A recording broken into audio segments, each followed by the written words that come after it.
30-year-old David Heffer pretty well took the full force of yesterday's bomb blast. He has extensive injuries, including multiple fractures to the head and neck. Mr. Heffer from Luton has been in a coma since he arrived at the hospital, where he's being kept alive on a ventilator.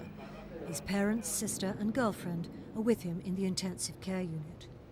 One is not optimistic about this patient. In what way? He was very severely injured and remains critically ill on a ventilator at the moment. Is there a chance he might go into a coma or anything like that? Well, I think you would more or less say that he was in that situation at the moment. That's why he's being ventilated.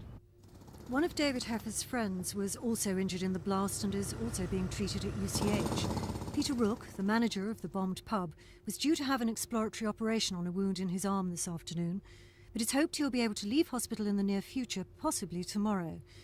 This morning he was well enough to leave his bed and visit his friend's family in the intensive care unit. The third patient, Roger Turpin from Luton, has had more than 30 stitches in head wounds, but he's expected to go home tomorrow. This afternoon, as the medical teams battled to save David Heffer's life, and as the clearing up continued at the scene of the blast, one of the leaders of the Irish community in London voiced his horror at the bombing campaign in the capital. It is absolutely senseless.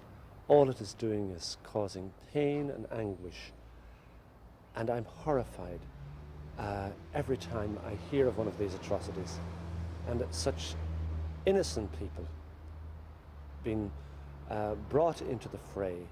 And I believe that some of the people who were involved in the bomb yesterday are very seriously ill.